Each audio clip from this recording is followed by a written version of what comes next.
just got that chin. Can that chin last forever? No, he can't have that style. But he did make a few different changes. He tried to work a few things. You know, he was flicking the kicks out, trying to work cut off a bit better. He was doing some different things, shooting as well.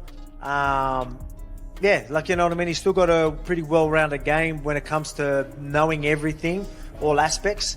But he's going to get better at putting it all together, and then he won't have to rely on just that chin sooner or later. But it's always going to be dangerous when you're that type of guy. It's just unfortunate that he had to fight me for the 2 title fights. I don't mean that in a bad way. I mean, like, I know how to work the octagon, footwork. I can do all these things and take advantage of that with him. A lot of the other guys won't be able to do that for 25 minutes. They won't be able to make the adjustments that I can. So it's unfortunate, because if he had to 10 rounds with anyone else, they ain't doing what I did for them 10 rounds. So he's just, you know, it's unfortunate, you know, in a sense. You know, he'll be back. You know, he's still young enough. He'll be back. Obviously, we won't be able to turn around too quick, but he keeps doing his thing. Like, he's a gamer. The reason why he got a shot straight away is because he gets back in there, fights anyone, anywhere, anytime. You keep doing that, the UFC will favour him eventually anyway, so he'll get another chance.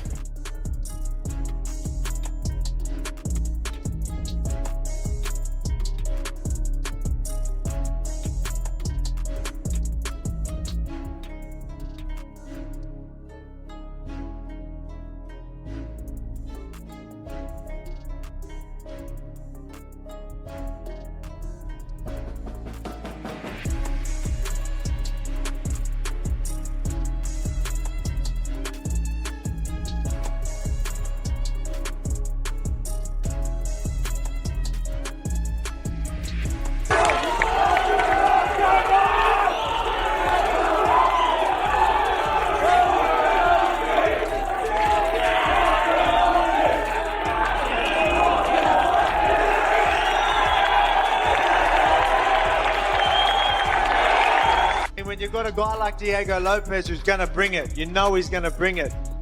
You know, he's a gamer. He's going to want to get in the face and make it a fight. So we're going to have no choice but to fight.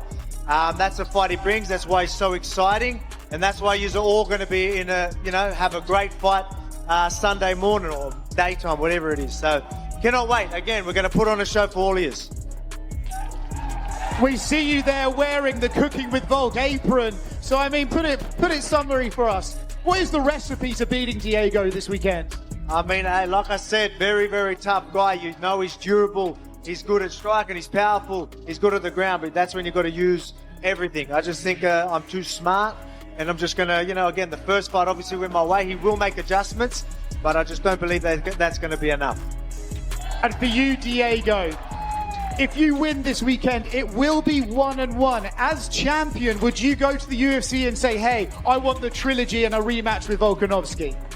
Oh yeah, I think it is 100%, you know. Volkanovski is the legend in the sport, so if UFC say me, you need one more fight with Volk, I take this. The people know me, I mean, accept the whole fight in my career. It's like I never say no. There's been a lot of talk about retirement. Can you assure all of us fans this will not be your last fight and you've still got a lot left in the tank? That's it, mate, that's it. Like, I know a lot of people saying that, don't know where that come from. Obviously, I've got a tough challenge ahead of me, but I'm going to get my hand raised and then maybe a quick turnaround. Hopefully minimal damage so we can get right back in there. Diego's about to get demolished again, and this time it might end his title dreams forever. This is a hard fight for me.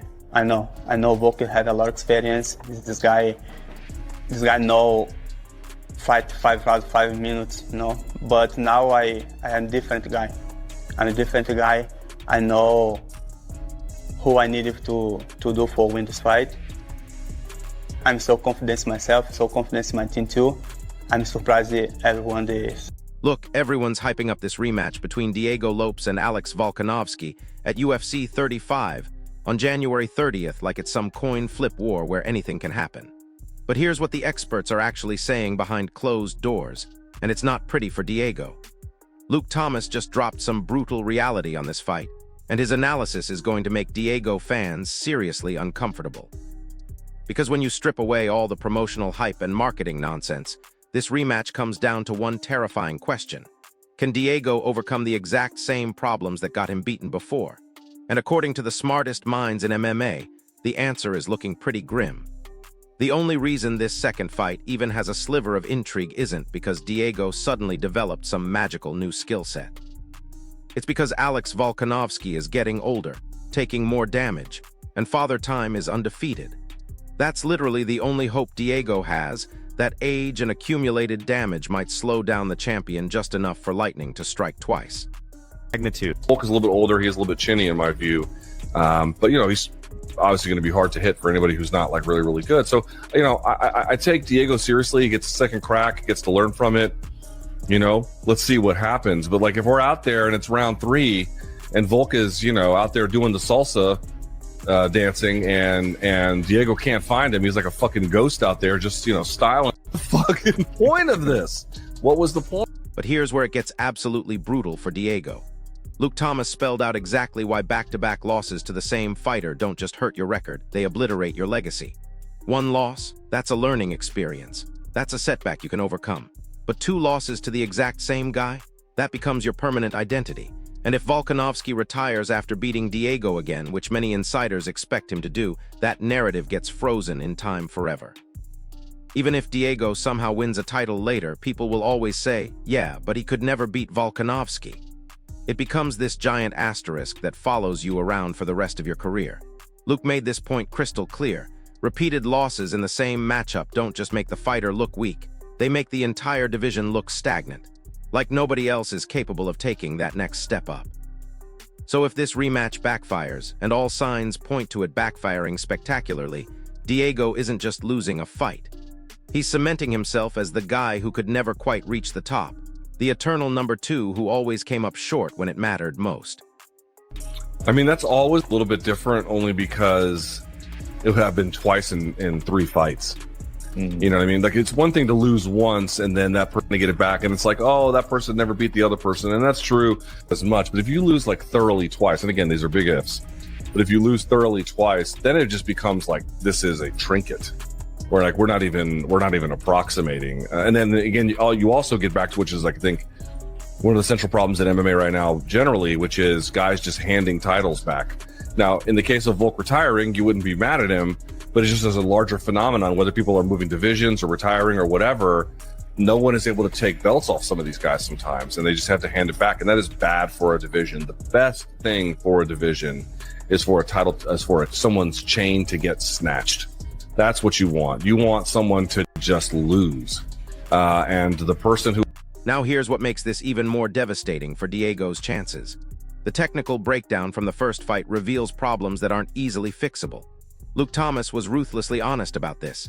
Outside of landing some miracle knockout punch, there's no clear technical path for Diego to suddenly flip this matchup.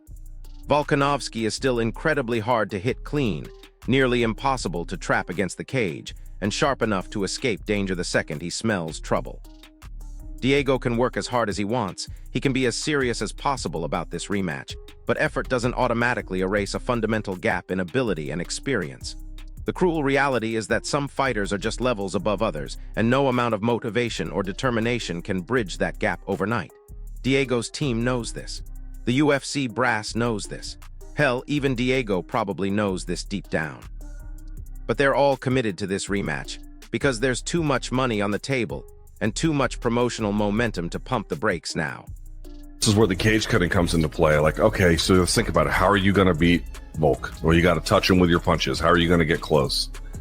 You're going to have to pressure him, and you're going to have footwork, and you're going to have to really put him back on his heels. But if you can't cage cut, he's going to find an exit. That's one problem. You can try and get to his back, create back exposure. Pretty fucking good scrambler. And he's a pretty fucking good wrestler. So that ain't so easy. So you're kind of back to square one about this. Now, that might be some cases where he puts more hurried offense together. He puts more stuff in combination to force. Maybe he's really working on his cage cutting. But this is the central problem. Like, dude, the Volk is a go. And get this, the strategy Diego needs to win is exactly the same strategy that failed him the first time.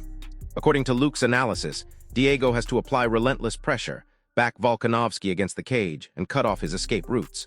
Sounds simple, right? Wrong. Because Alex has spent his entire career making elite fighters look foolish when they try this exact approach. He's a master of fluid movement who effortlessly glides away and resets whenever opponents try to trap him. Diego can't rely on grappling as some magic solution either, because Volkanovski is a scrambling machine who never stays still long enough to be properly controlled. So Diego is stuck trying to execute a game plan that requires him to be better at his strengths than Alex is at his strengths. And that's a losing proposition against one of the most technically sound champions we've ever seen. The math just doesn't add up. If Diego couldn't solve these problems in the first fight when he was fresh and motivated, what makes anyone think he can solve them now? I think Lopez has got a good opportunity to change some things. You know, there's nothing like being in there with someone for a bunch of time to get a feel of how they move and you know what's different to what you expected, what they did that you know was a surprise, or even maybe. And this is a weird thing as well. Sometimes you expect someone to do something, but then when it happens, it's not how you anticipated it. It's weird, and I feel like there are a lot of people that expect Volkanovski to move a particular way, and like Aldo just could not figure Volkanovski's movement out, and it just looked like Aldo was like, hang on, this is not what I expected, and I feel like, you know, sometimes having a bit of time with someone, then some time to dwell on it, and remember Lopez knows that he's the one that really needs to raise his game to change something. I feel like it's a really good opportunity. It's not the kind of thing, if I was Volk, I'd be wanting to do, to, you know, to have such a good performance and then to go, oh yeah, no, let's run it back. It seems like an unnecessary. Wait, it gets even more complicated when you factor in what Dan Hardy revealed about the spatial dynamics of fighting Diego. Dan made it brutally clear that you have to be extraordinarily adept at controlling distance against Alex. Otherwise, you're guaranteed to get completely shut down.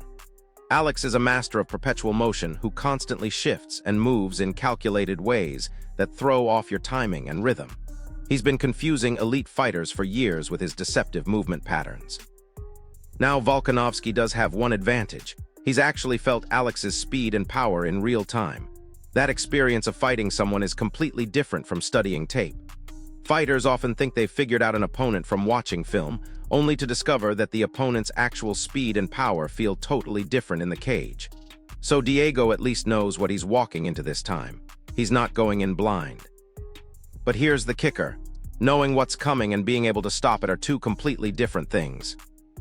I think that's the easiest thing to fix is, you know, get your feet underneath you and try and cut the cage down. It's a weird thing, footwork, because I remember when I was learning boxing back in the day when MMA was kind of a thing, but you know, there was no gyms certainly, so everyone was going to wherever they could train, and I was doing a lot of boxing sessions, and there was such an obsession about footwork and control of the space, and I feel like that's massively underutilized now in a lot of ways. There are, you know, like Volk is a master of footwork, he's a master of movement. You know, again, I mentioned the Aldo fight, one of my favorite fights of his, where he constantly pulls Aldo out of shape, makes him reach for an opponent that's not there to be hit. And I think that's the challenge with Volk, when he's fluid and when he's grooving, you know, when he's found his rhythm. I just think he's very, very difficult for people to judge based on range. You've got to take that away. Here's where Diego's confidence might actually work against him. Since he's already stood across from Alex and remembers those moments where he almost had success, Diego genuinely believes he can hurt Diego. That belief is dangerous because it might push him to take bigger risks and be more aggressive. Volkanovski clings to those close moments from their first fight as proof that beating Alex is possible. But that kind of thinking can lead to the exact overextension and wild swinging that got him in trouble before. Dan Hardy specifically warned about this trap. Diego needs to stop reaching and chasing, because that's precisely when Alex punishes fighters. Alex thrives when opponents overcommit and miss their targets. Diego has to maintain perfect balance, be more deliberate when closing distance, and stop following Alex around the cage like he's playing tag. Instead, he needs to cut angles, guide Alex toward the fence, and create actual traps rather than just chasing him around. This requires Diego to be smarter and more disciplined than he's ever been in his career. Fight IQ. He comes out here, he game plans well, and he works his ass off. He's taking on Diego Lopez, a very dangerous grappler who also has some very solid striking. He's a fighter coach hybrid. He's in Mexico coaching most of those high-level fighters. His jiu-jitsu is very good. His striking is very good. There's some random power in there. He's very exciting. He's very tough. We just saw one of the most spectacular fights ever when he beat Jean Silva in his last fight. Now listen to this part, because it reveals the real stakes of this rematch. This isn't just about who wins or loses on January 30th. This is about the entire trajectory of the featherweight division and Diego's place in MMA history. If Diego loses again, especially if he gets dominated again, it confirms that there's a clear hierarchy in this division that can't be overcome through willpower alone. It sends a message to every other contender that Alex Volkanovski operates on a different level. And for Diego's personally, it transforms him from a rising contender into a cautionary tale about knowing your limitations. The pressure on Diego is absolutely immense because everyone knows this might be his last realistic shot at proving he belongs in the same conversation as the champion. At 25 years old, Volkanovski should be entering his prime, but back-to-back losses to Diego could derail his entire career trajectory before it really gets started. So here's the brutal truth that nobody wants to admit. This rematch exists because it makes financial sense for the UFC, not because it makes competitive sense. The first fight generated buzz. Diego has a fan-friendly style, and casual fans love comeback stories. But the smart money and the expert analysis all point in the same direction. Volkanovski is going to do what he did before, except this time he might do it more convincingly. Diego's only real hope is that age and accumulated damage have slowed Alex down just enough to create opportunities that didn't exist in their first encounter. That's not a game plan, that's a prayer. And prayers don't usually work against fighters as technically sound and mentally strong as Alex Volkanovski. The harsh reality is that some rematches happen because the first fight was close and competitive. This rematch is happening despite the first fight showing a clear gap between the fighters. That should tell you everything you need to know about Diego's actual chances. So there you have it. The experts have spoken, and their message is crystal clear. Diego Lopes is walking into the same buzzsaw that chewed him up before, except now the stakes are even higher, and his margin for error is even smaller. This isn't just about one fight anymore. It's about whether Diego can overcome fundamental technical disadvantages against a champion who's made a career out of making elite fighters look ordinary. The smart money says history repeats itself, and Diego becomes another name on Volkanovski's highlight reel. But here's my question for you. Do you think Diego has what it takes to prove the experts wrong, or is this rematch just delaying the inevitable? Drop your prediction in the comments below, and let me know if you think I'm being too harsh on Diego's chances. If this breakdown opened your eyes to what's really at stake in this rematch, smash that like button, subscribe for more deep dive fight analysis, and hit the notification bell because we're covering every angle of UFC 35. I'll see you in the next one. But hold up, because there's another layer to this whole situation that makes it even more fascinating and terrifying for Diego. What nobody's talking about is the psychological warfare that's already happening behind the scenes. Alex Volkanovski isn't just preparing physically for this rematch. He's been methodically breaking down Diego's confidence through subtle mind games that most fans don't even notice. Every interview, every social media post, every public appearance, Alex carries himself with this quiet certainty that he's already solved the Diego puzzle permanently. And that kind of psychological dominance is almost impossible to overcome once it takes root in a fighter's mind. Think about it from Diego's perspective for a second. Every single day of training camp, he's haunted by the memory of exactly how it felt when Alex's shots landed, how helpless he felt when Alex slipped away from his best attacks, and how the fight slipped through his fingers despite his best efforts. That's not the kind of mental baggage you just shake off with positive thinking and motivational speeches. Diego has to convince himself that he can beat a guy who already proved he was better, and that internal battle might be more exhausting than any physical preparation. The mental energy required to genuinely believe you can overcome someone who dominated you is absolutely draining, and it shows up in subtle ways during the actual fight. Here's what's really cruel about this whole setup. Diego actually looked pretty good in his recent fights leading up to this rematch. He's been sharp, aggressive, and confident against other opponents. But that success might be creating a false sense of security that's going to make the reality check even more brutal. Because beating other featherweights and beating Alex Volkanovski are completely different challenges that require completely different skill sets. It's like being the best player on your high school basketball team and thinking that translates to being able to compete in the NBA. The gap isn't just about talent, it's about the level of precision and consistency required to hang with the absolute elite. And let's talk about something that's been completely overlooked in all the analysis: the corner advice and game planning differences between these two teams. Volkanovski's corner has already proven they can make the right adjustments to neutralize Diego's strengths. They've seen every weapon in Diego's arsenal. They know exactly when he likes to explode with combinations, and they've developed specific counters for his most dangerous moments. Meanwhile, Diego's corner is basically throwing darts at a board, hoping they can find some magical adjustment that nobody else has discovered in years of people trying to solve the Volkanovski puzzle. The strategic advantage is so lopsided it's almost unfair. But here's where it gets really interesting from a technical standpoint. One thing that might actually work in Diego's favor is that Alex tends to be more cautious in rematches, especially early in the fight. He likes to feel out whether his opponent has made any significant changes before committing to his usual aggressive countering. This could give Diego a small window in the first round to establish some momentum and maybe land something significant before Alex fully downloads his improvements. The problem is that window is probably about 2 to 3 minutes long, and if Diego doesn't capitalize immediately, Alex is going to shut it permanently and cruise to another dominant victory. You know what's really telling about this whole situation? Look at how the betting odds have moved as we get closer to fight night. Despite all the promotional hype about Diego being more prepared and motivated, the smart money keeps flowing toward Volkanovski. Professional gamblers and sharp bettors aren't swayed by storylines and comeback narratives. They look at cold, hard data about fighting styles, previous performance, and technical matchups. And that data keeps screaming the same message. This is going to end the same way as the first fight, possibly even more decisively. The most frustrating part for Diego has to be that he knows he has the physical tools to compete with anyone in this division.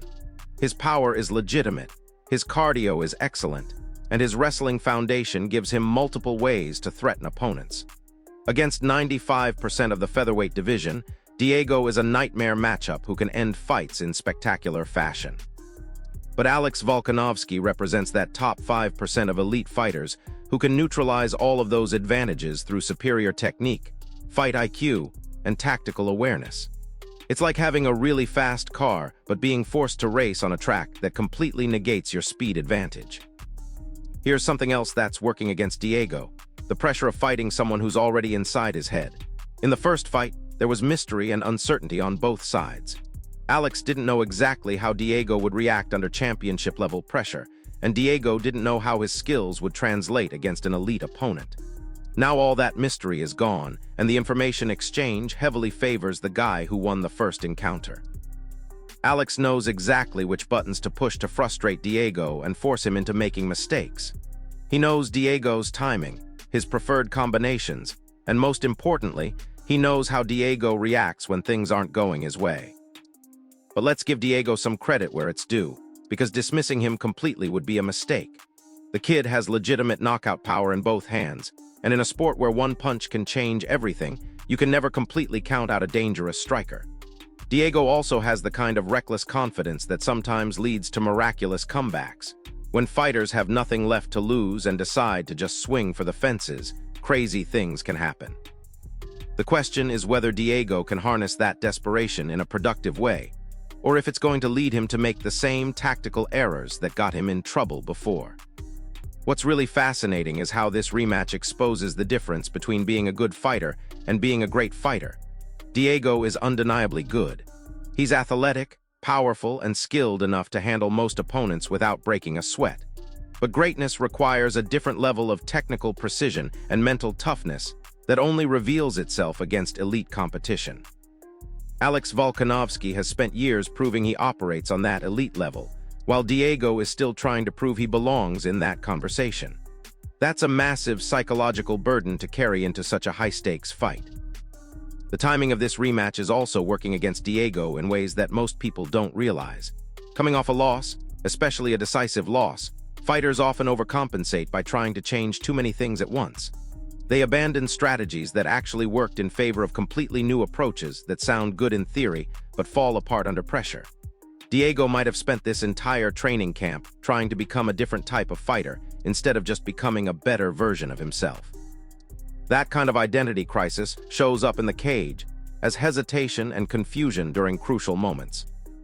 And here's the really harsh truth that Diego's team probably doesn't want to acknowledge.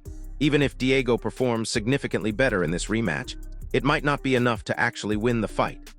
Alex Volkanovski has this uncanny ability to absorb his opponent's best shots and then systematically break them down over the course of 5 rounds. He's like a python that gets stronger as the fight progresses, while his opponents get more and more frustrated. Diego might have his moments. He might even hurt Alex at some point, but sustaining that level of performance for 25 minutes against someone as technically sound as Volkanovski is an almost impossible task. The most damning evidence against Diego's chances comes from looking at how other fighters have fared in similar situations. When you examine rematches where the first fight showed a clear technical gap between the fighters, the results are overwhelmingly predictable. The better fighter almost always wins more convincingly the second time because they've had time to study and prepare for their opponent's adjustments. It's rare to see a fighter overcome fundamental disadvantages just through improved preparation and motivation. Diego would need to have some kind of dramatic breakthrough in his technical development, and those kinds of quantum leaps just don't happen very often at the highest levels of the sport.